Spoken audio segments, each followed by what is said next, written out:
என்னப்பா ரெடியா? ரெக்கார்ட் பண்ணிக்க.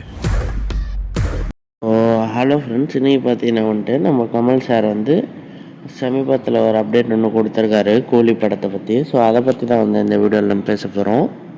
ஸோ மறக்காமல் வீடியோ எல்லோரும் கடைசி வரைக்கும் பாருங்கள். வாங்க வீடியோக்குள்ளே போகலாம்.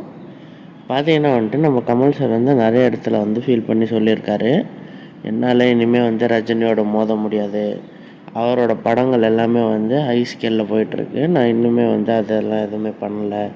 ஸோ அவர் அவர் வந்து வருத்தப்பட்ட விஷயம் என்ன அப்படின்னு பார்த்தீங்கன்னா வந்துட்டு, தக் லைஃப் படத்தை வந்து நான் கதை கேட்காம நடித்தது தான் அப்படின்னு சொல்லி.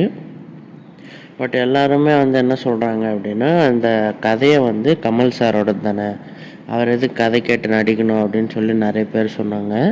பட் அவர் வந்து அது கதையே கொடுத்துருந்தாலும் அது ஸ்க்ரீன் ப்ளே எப்படி பண்ணியிருக்காங்க அப்படின்றத கூட கேட்காம அவர் நடிக்க ஆரம்பிச்சிட்டாரு அப்படின்னு சொல்லி பயங்கர வருத்தப்பட்டு சொல்லியிருந்தார். அண்ட் மணிரத்னமும் அந்த கிளிம்ஸு வீடியோஸு அது இதுன்னு ரிலீஸ் பண்ணும்போதும் எல்லாருமே வந்து மணிரத்னம் கம்பேக் அப்படி இப்படின்னு சொல்லி நினச்சிருந்தாங்க.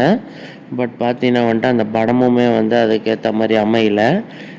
அந்த படம் அமையாததுக்கு காரணம் என்ன அப்படின்னு பார்த்தீங்கன்னா, மணிரத்னம் வந்து அந்த மல்டி ஸ்டாரர் அப்படின்ற ஒரு விஷயத்த வந்து கரெக்டாக ஹேண்டில் பண்ணல அப்படின்னு தான் சொல்லணும்.